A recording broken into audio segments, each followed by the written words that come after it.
Hello everyone, and welcome to my channel. This is for educational purposes, and we look at theories of everything, all-encompassing theories that can benefit your life if you knew about them, but you probably don't because they've been suppressed. And today is our 426th video on Dewey B. Larson and his reciprocal system of theory. And Mr. Larson proposed his two fundamental postulates back in 1959, basically declaring how he felt the universe operated.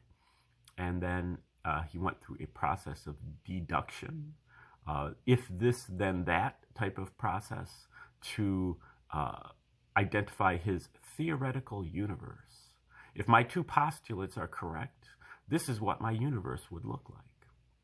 And then he compared his theoretical universe with the measured universe of the scientists that they had, experimented on in their laboratories, measured in their laboratories, and compiled in their tables, scientific tables. We're looking at an example of that today in his book called Basic Properties of Matter.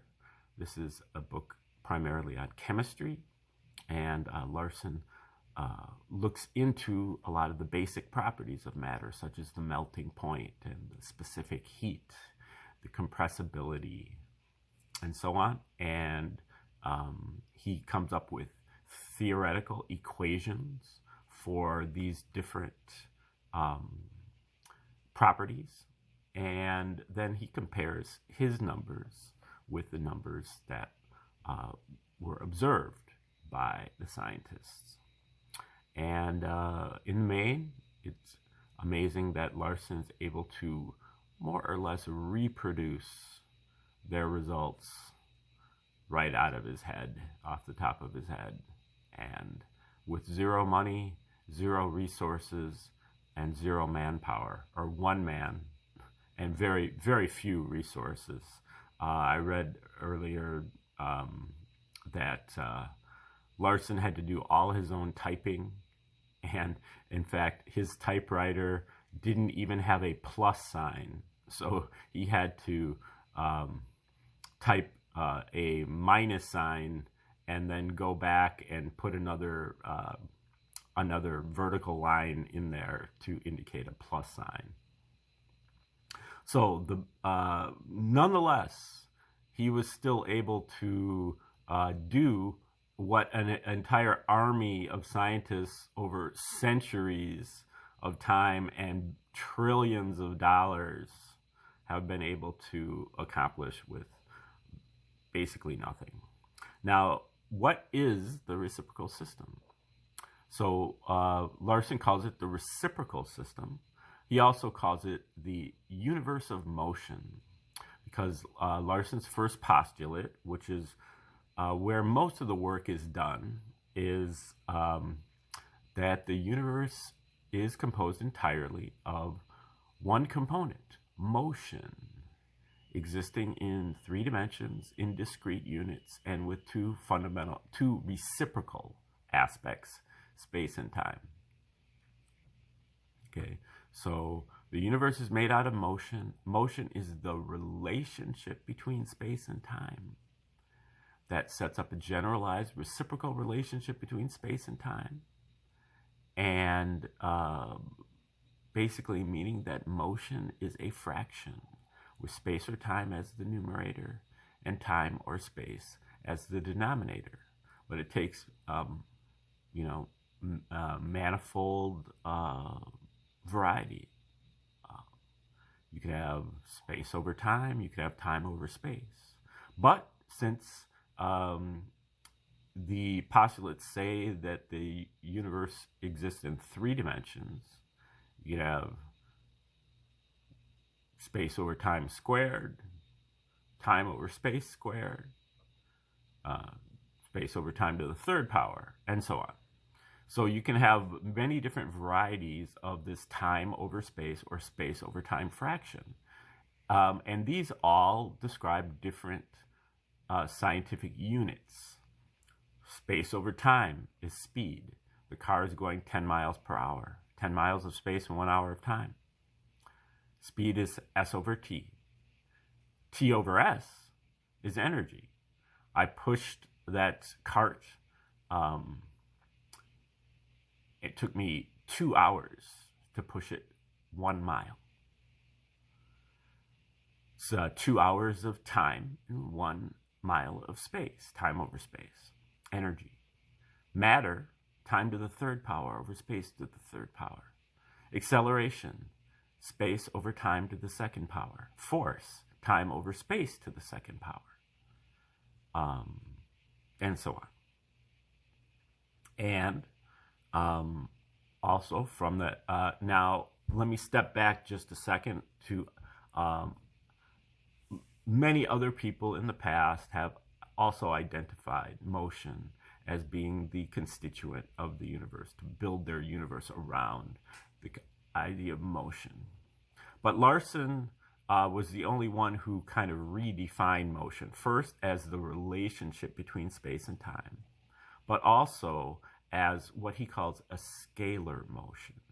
And this is a kind of motion that is more generalized and non-localized than the normal vectorial kind of motion that we're accustomed to. A scalar motion is a motion that has a magnitude, but it has no specific direction. This you can envision using a balloon with a bunch of dots on it that you put on there with the marker. If you blow up the balloon, all of the dots will be moving away from each other. Each dot will be moving away from each other dot. And in fact, the locations between the dots will also be moving away from each other location. Everything is moving away from everything else in all directions. There is no specific direction. Really, the only direction of a scalar motion is in or out. If the balloon is expanding, you have an outward scalar motion that Larson calls the progression. If the balloon is contracting, then you have an inward scalar motion that is analogous to gravitation. And this motion has been observed through the astronomers' telescopes. All of the distant galaxies are moving away from each other. Unfortunately, the scientists use this to justify their Big Bang theory, not recognizing that in the Big Bang theory, you have to have a center. So you have a point that's not moving. And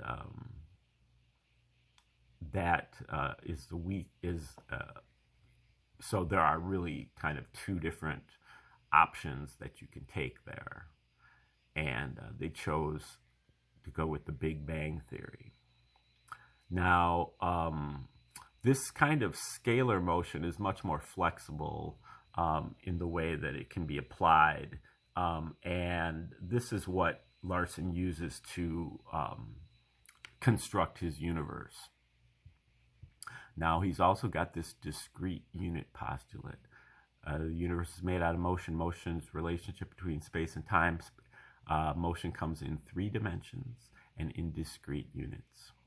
The discrete unit means as the, whatever applies to motion applies to space and time. And so you have to have a full unit of space before you have space. You have to have a full unit of time before you have time. And if you have exactly 1 unit of space in 1 unit of time, you have what Larson calls unit speed, space over time being speed. Unit speed, 1 over 1 equals 1. This unit speed is also known as the speed of light. And so what this means is that the universe is always expanding at the speed of light in all directions. Larson calls that the progression of the natural reference system. So we have an outward motion always, eternally, everywhere at the speed of light in all directions. This is really like the ether, the null point, the 0 point, the reference system, the origin of this universe.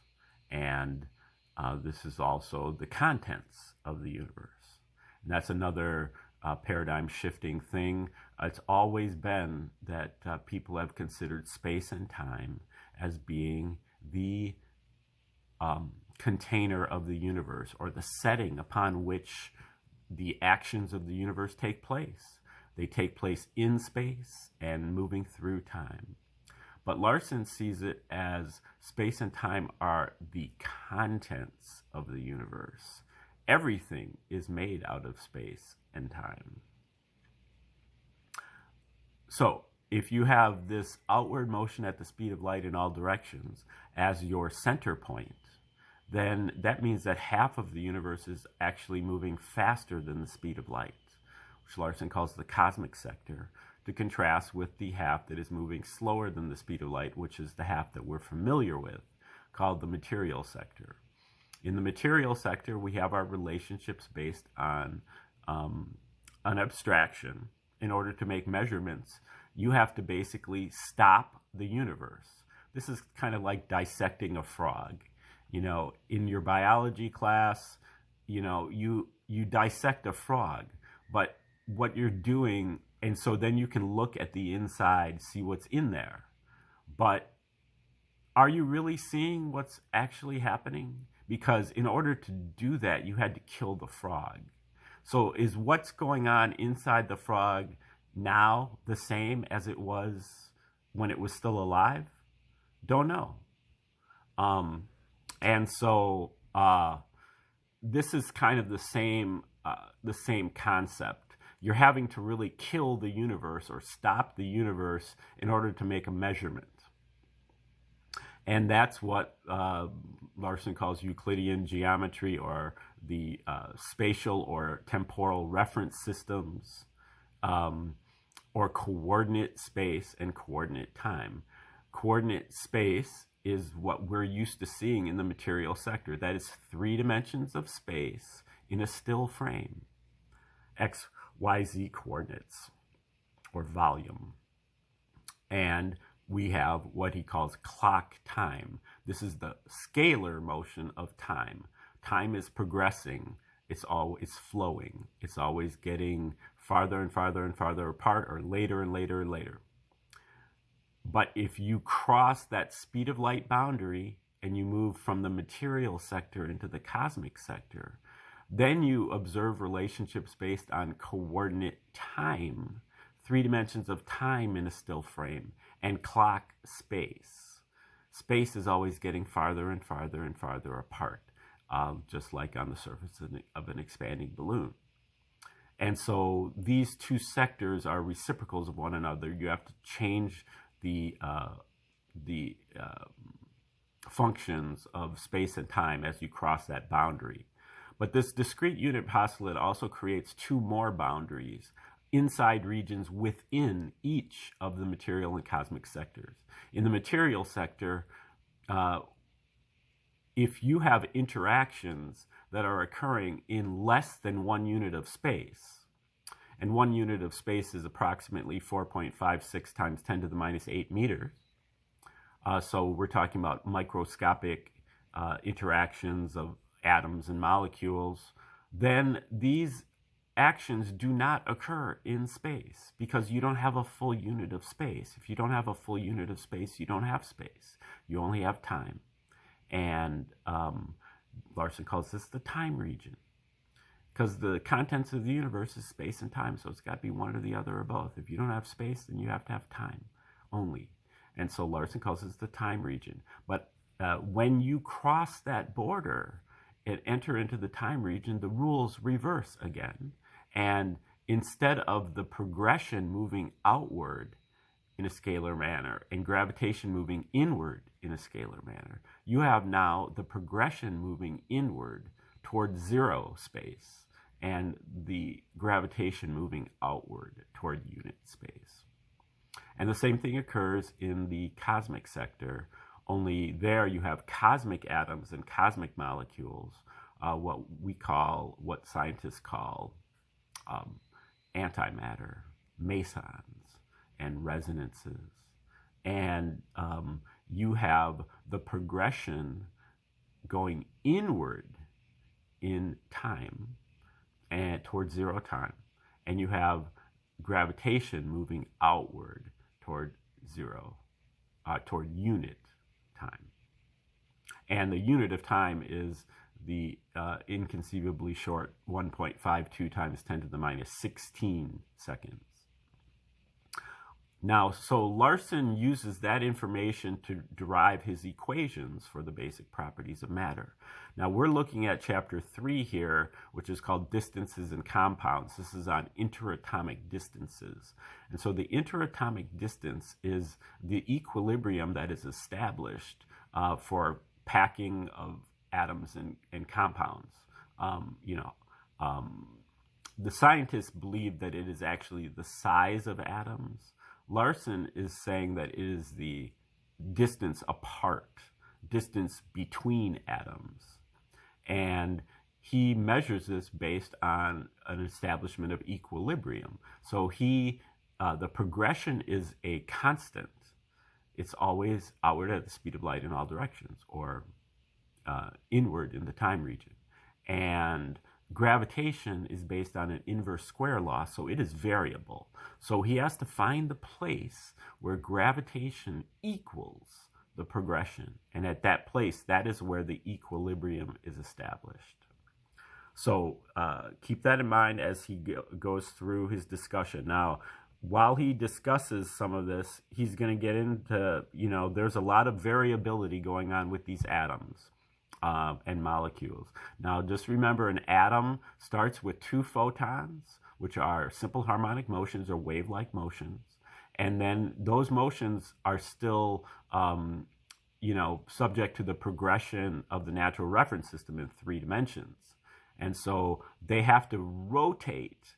You have to rotate a photon in 3 dimensions to basically slow it down and get it to gravitate, and to basically reverse the direction of that expanding balloon going outward. Now you're taking it inward. And so every atom in Larson's system has a 3-number combination. The first number is 2-dimensional rotation. The second number is secondary 2-dimensional rotation. Those two alternate, one and then the other and then the next, and then there is also an optional 1-dimensional rotation, which is present in all elements except for the noble gases. The noble gases have 0 for that number, that third number, but all the other elements have a number 1 or 2 or 3 or whatever for that third number. And Larson looks at these various numbers and manipulates them in ways, and then is able to come up with his theoretical calculations here. Okay, the possible interatomic distances in the more complex compounds can be calculated in a similar manner to what he was talking about yesterday. If you want to go back, we started all this, maybe 2-3 weeks ago. So you would have to catch up to speed on that. Without the necessity of analyzing the great variety of geometrical structures in which these compounds crystallize, the usefulness of this procedure in application to compounds in general is limited at the present stage of the theoretical development, because we are not normally able to define the specific rotations from theoretical premises as definitely as in the foregoing illustration. So he's going to be using, So he's saying that some of these are a little bit too complex for us to calculate theoretically at this point of the development. It is of considerable value, however, in dealing with the lower electronegative elements, whose specific electric rotations are confined to the neutral values and whose variability in the magnetic dimensions is only in the number of inactive dimensions. that is, dimensions in which the specific rotation is 2. The elements involved are those of groups 1A and 2B, hydrogen, carbon, nitrogen, oxygen, and fluorine together with boron, one of the normally electropositive elements of group 2A. The other 2 positive elements of this group, lithium and beryllium, are also 2-dimensional under most conditions. So he's really just kind of talking about exceptions here. But they take the positive orientation and have much greater interatomic distances. Table 12 gives the theoretically possible interatomic distances of these lower group elements with some examples of the measured values corresponding to the calculated distances. Now, he also has table 11 here. I think table 11 is binary magnetic orientation. So unlike legacy scientists, Larson bonds atoms or molecules on the basis of not only their electric or their one-dimensional rotations, but also on their two-dimensional rotations, which he calls magnetic. Anytime Larson uses magnetic, he's referring to two-dimensional. Electric is referring to one-dimensional. And really gravitational is really the three-dimensional. And so he, here in table 11, is looking at binary magnetic orientation compounds. And these are kind of the more simple ones to deal with. And if you look at his calculations, he's got cesium, nitrogen, I'm not sure what that would be called, but observed 2.52 angstroms. Calculated 2.52 angstroms, observed 2.50. Cesium phosphate, I guess, 2.94 angstroms, observed 2.95. Cesium sulfate, or sulfide, not sure, 2.89, observed 2.89. Looks like pretty much everything on this table is within 2% of the value. Almost all of them are within 1% of the value of the observed value. So then we're moving on to table 12, where he's talking about the lower negative elements. And these are, I guess, these have to do with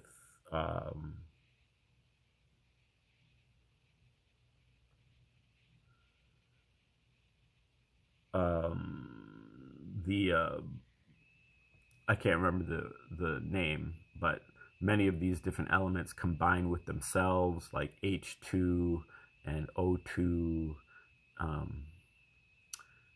and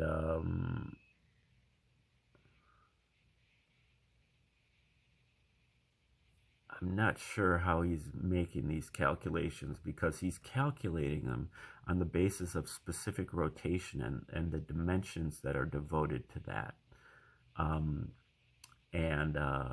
So he kind of compiles these things based on a generalization, which I think is what he was saying earlier, that he hasn't gotten to the point in the development of theory, again, working by himself, with no backup, that he's able to advance the theory to the point where he's able to make definite,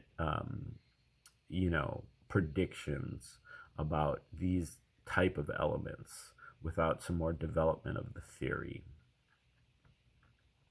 And he's made a few different attempts here, and arrives at, H2, observed at 130, observed at 1.30, calculated at 1.27, and benzene is also part of this group. Formic acid is part of this group. Hydrazine, ethylene, sodium cyanide, and so on. Don't see any results that are, well, there are a few results that are kind of anomalous. A fair discrepancy between the observed and the calculated values. So hopefully Larson or somebody else will eventually extend the theoretical development to the point where they can make these kind of calculations. The experimental results are not all in agreement with the theory. On the contrary, they are widely scattered. The measured carbon-carbon distances, for example, cover almost the entire range from 1.18 angstroms, the minimum for this combination, to the maximum of 1.54. However, the basic compounds of each class do agree with the theoretical values.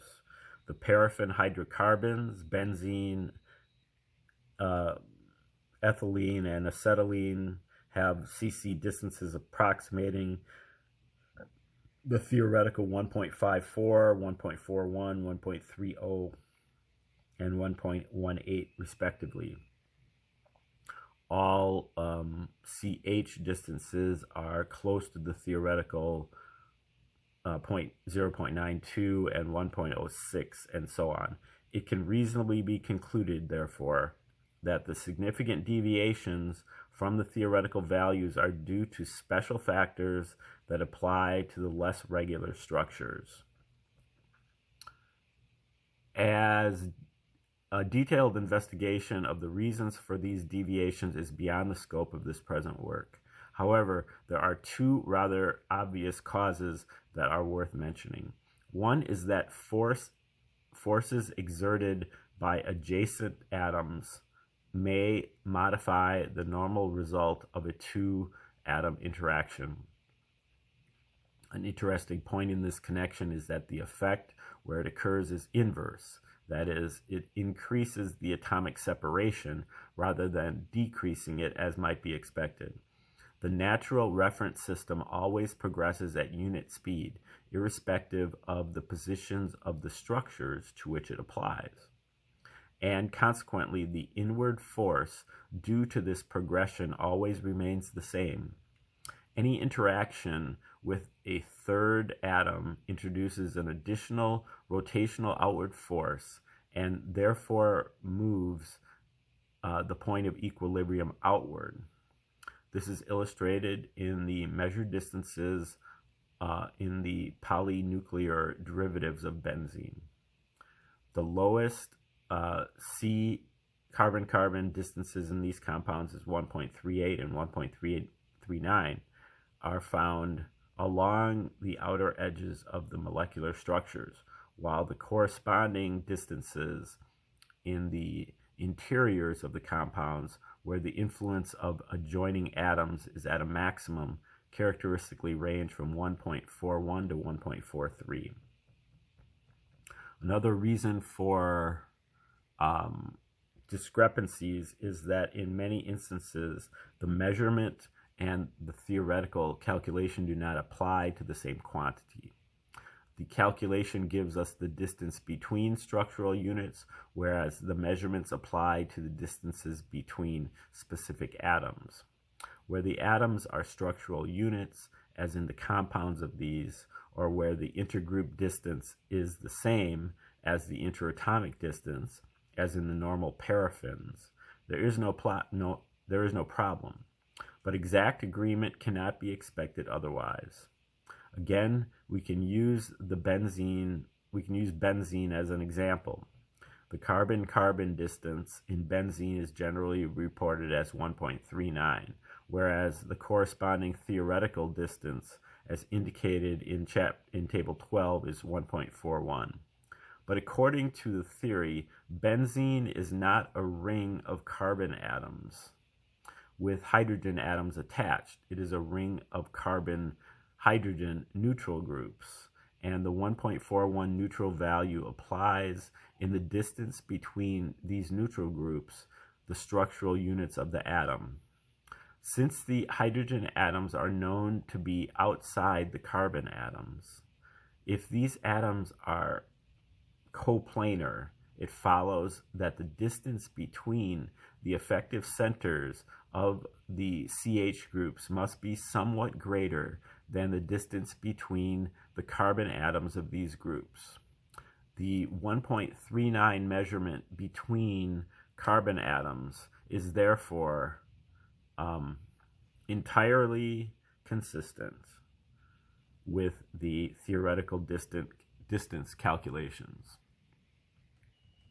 Okay, we're going to stop there for right now and finish or move on with this chapter tomorrow.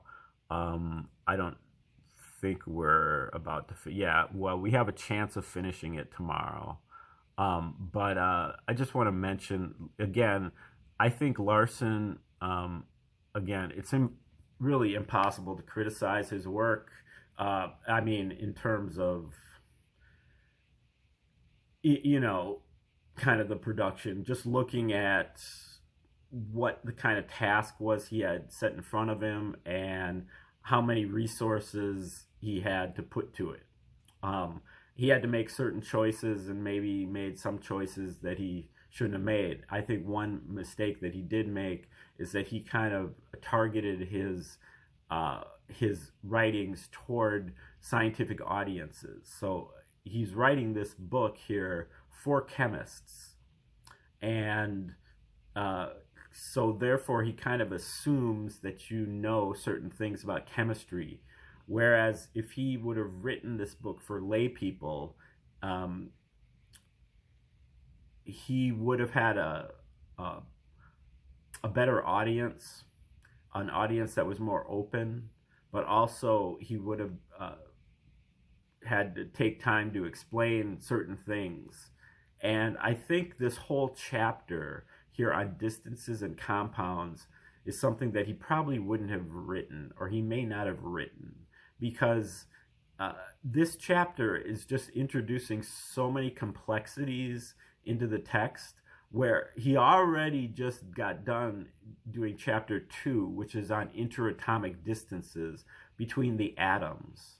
Now, if he would have, in that chapter, he's able to establish that he can figure out the interatomic distance between various atoms. And now, all of a sudden, he's doing it with compounds, and it just gets too complex. So anyway, we will finish this chapter and then move on. So thanks for tuning in, and have